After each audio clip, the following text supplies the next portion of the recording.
여기 한 남자가 있습니다. 52살. 머리는 희끗해졌고 몸도 예전 같지 않았어요. 그는 평생을 파는 사람으로 살았습니다. 20살 무렵엔 종이컵을 팔았고 10수년을 그 일에 매달렸죠. 그 다음엔 밀크쉐이크 기계를 팔았습니다.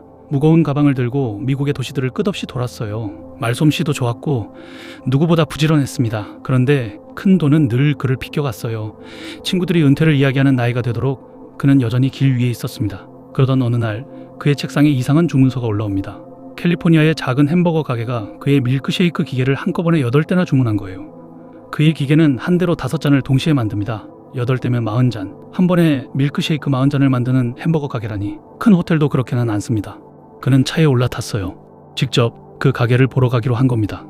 그리고 그곳에서 그가 본 것이 그의 남은 인생을, 그리고 오늘날 우리가 밥을 먹는 방식을 통째로 바꿔놓게 됩니다. 그가 어떤 사람이었는지부터 볼게요. 그는 1902년 미국 시카고 근처에서 태어났습니다. 어릴 때부터 가만히 못 있는 아이였어요. 머릿속엔 늘 뭘 팔아볼까가 있었죠. 10대 땐 나이를 속이고 전쟁터의 구급차 운전병에 지원하기도 했습니다. 또래보다 조숙했고 야망은 더 컸어요. 어른이 된 그는 한동안 밤무대에서 피아노를 쳤고 그 다음 종이컵 영업을 10수년 했습니다. 종이컵을 팔며 그는 한 가지를 배웠어요. 세상이 점점 빨라지고 있다는 것. 사람들은 이제 앉아서 느긋하게 먹기보다 손에 들고 움직이며 먹고 싶어 한다는 것. 그래서 그는 한 기계에 인생을 겁니다. 멀티믹서. 밀크쉐이크를 한 번에 5잔씩 만드는 기계였어요. 그는 안정된 자리를 떠나 이 기계의 전국 판매권을 쥐고 다시 길에 섰습니다. 쉰을 바라보는 나이에 또 한 번 모든 걸 건 거예요. 처음 몇 해는 좋았습니다. 곳곳에 드라이브인 식당이 생겼고 기계도 잘 팔렸어요. 그런데 시간이 지나자 드라이브인들이 하나둘 문을 닫기 시작합니다. 주문은 줄었어요. 쉰을 넘긴 그는 지쳐 있었습니다. 당뇨를 앓았고 수술도 여러 번 받았죠. 평생 다음엔 될 거야로 달려왔는데 그 다음은 오지 않았어요. 바로 그 무렵 그 8대짜리 주문서가 도착한 겁니다. 1954년 어느 날 그는 캘리포니아 샌버너디노의 그 가게 앞에 차를 세웁니다. 그가 마주한 건 그가 아는 어떤 식당과도 달랐어요. 작은 건물 앞에 사람들이 길게 줄을 섰는데 그 줄이 놀랄 만큼 빨리 줄어드는 거예요. 그는 홀린 듯 다가가 주방을 들여다봤습니다. 그리고 한참을 입을 다물지 못했어요. 그 가게는 두 형제가 하고 있었습니다. 형 맥, 동생 딕, 맥도날드 형제였죠. 두 사람은 원래 그 시절 흔한 드라이브인 식당을 했어요. 어느 날 형제는 이상한 결정을 내려요. 잘 되던 가게의 문을 스스로 닫고 석 달 동안 가게를 처음부터 다시 설계한 겁니다. 형제는 영수증을 전부 꺼내 분석했어요. 그랬더니 매출이 몇 가지 메뉴에 몰려 있었습니다. 그래서 형제는 메뉴를 단 9가지로 확 줄였어요. 접시도 유리컵도 포크도 치웠습니다. 음식은 전부 종이에 담아 손에 쥐어주기로 했죠. 그리고 주방을 자동차 공장의 조립 라인처럼 바꿨어요. 전하는 이야기로는 형제는 빈 테니스 코트에 분필로 주방을 그려놓고 직원들의 동선을 몇 번이고 연습시켰다고 합니다. 그렇게 만든 주방에선 한 사람은 굽기만, 한 사람은 감자만, 한 사람은 포장만 했어요. 음식이 눈 깜짝할 새에 나왔습니다. 빠르고 쌌어요. 햄버거 하나에 15센트. 그리고 무엇보다 누가 언제 가도 똑같은 맛이 나왔습니다. 그 앞에 줄 선 건 시끄러운 청소년들이 아니라 손을 잡은 가족들이었어요. 그날 밤 그는 모텔에서 한숨도 못 잤습니다. 눈을 감으면 한 장면이 떠올랐거든요. 이 작은 가게가 미국의 모든 길목에 똑같이 서 있는 풍경이요. 다음 날 아침 그는 형제를 찾아갔어요. 알고 보니 형제도 가게를 몇 개 더 내주는 걸 시도해봤지만 멀리 다니며 관리하는 게 너무 번거로워 손을 놨더군요. 두 사람은 이미 충분히 잘 살고 있었고 더 욕심낼 이유가 없었습니다. 망설이는 형제에게 그가 말합니다. 그 일을 제가 하겠습니다. 그렇게 52살의 이 남자는 형제의 작은 가게를 미국 전역에 퍼뜨리는 사람이 됐어요. 1955년 그는 시카고 근처 데스플레인스에 자신의 첫 가게를 엽니다. 그는 결벽에 가까울 만큼 그 시스템에 매달렸어요. 주방은 늘 반짝여야 했고 감자튀김 하나도 정해진 그대로여야 했습니다. 어느 가게를 가도 똑같아야 사람들이 안심한다고 믿었거든요. 가게는 하나둘 늘었습니다. 둘이 5이 되고 5이 수십 개가 됐어요. 그가 꿈꾸던 풍경이 지도 위에 그려지고 있었습니다.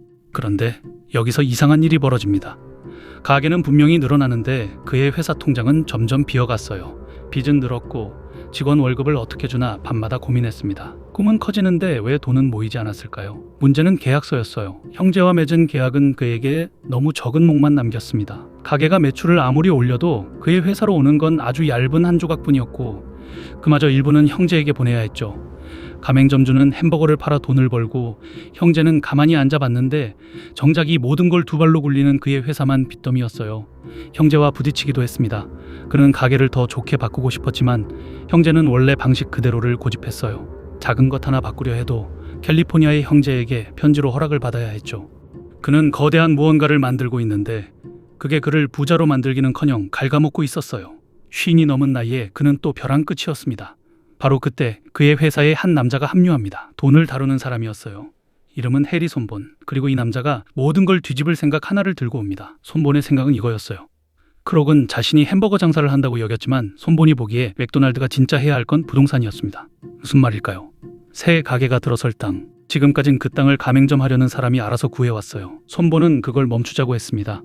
회사가 먼저 그 땅과 건물을 확보하자, 그리고 그 자리를 가맹점주에게 다시 빌려주자, 약간의 웃돈을 얹어 매달 이 작은 차이가 모든 걸 바꿉니다. 첫째, 회사에 드디어 안정적인 돈이 들어오기 시작했어요. 그날 햄버거가 많이 팔렸든 적게 팔렸든 임대료는 매달 정확히 들어왔으니까요. 둘째, 이게 더 중요한데 회사가 땅의 주인이 되니 가맹점에 대한 진짜 힘이 생겼습니다. 어떤 가게가 규칙을 어기고 제멋대로면 회사는 집주인으로서 그를 내보낼 수 있었어요. 돈과 통제력, 그 둘이 전부 햄버거가 아니라 땅에서 나왔습니다. 1957년 그는 이 일을 전담하는 회사를 따로 세웁니다. 그날 이후 회사는 완전히 다른 속도로 폭발하듯 커졌어요. 미국을 노란 간판으로 뒤덮고 바다를 건너고 마침내 지구 반대편 어느 도시에서나 그 간판을 볼 수 있게 됐습니다. 두 형제가 사막 근처의 작은 마을에서 시작한 그 가게, 그 이름은 맥도날드입니다.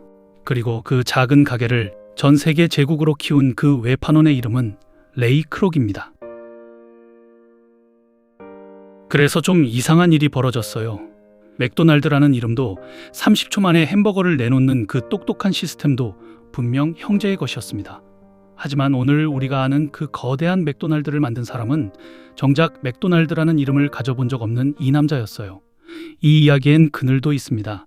1961년 크록은 맥도날드 형제에게서 회사를 통째로 사들여요. 270만 달러. 형제가 부른 금액이었고 두 사람이 세금을 떼고 각자 100만 달러씩 갖도록 계산된 액수였습니다. 크록은 그 금액에 분노했지만 결국 손본이 보험사들에서 돈을 빌려와 치렀어요. 그런데 인수가 끝이 아니었습니다. 형제는 이제 맥도날드라는 이름조차 쓸 수 없게 됐어요. 형제는 원래의 그 첫 가게 간판을 빅M으로 바꿔 달아야 했습니다. 그리고 크록은 그 근처에 새 맥도날드 매장을 열었어요. 형제의 빅M은 몇 해 못 가 문을 닫았습니다. 돈이 거대해지는 과정은 늘 낭만적이지만은 않습니다. 하지만 돈의 흐름만 떼어놓고 보면 이 이야기가 남기는 건 분명해요. 맥도날드는 햄버거로 돈을 버는 회사가 아니었습니다. 오늘날 맥도날드는 세계에서 손꼽히는 거대한 땅 주인이기도 해요. 우리 눈에 보이는 건 햄버거인데 진짜 돈은 그 가게가 깔고 앉은 땅에서 흐르고 있었던 겁니다. 눈에 보이는 상품, 그 아래에 보이지 않는 또 다른 층이 있었던 거죠. 그래서 우리도 물어볼 수 있어요. 지금 내가 하는 그 일 자체 말고 그 아래엔 무엇이 쌓이고 있나? 한번 일하고 끝나는 것 말고 계속 남아서 나 대신 일해줄 무언가가 거기 깔리고 있나? 레이 크록이 52살에야 알아챈 게 바로 그것이었습니다. 세상의 흥미로운 이야기 속에서 돈이 진짜로 움직이는 법을 다음 인물에서 또 꺼내 보여드릴게요.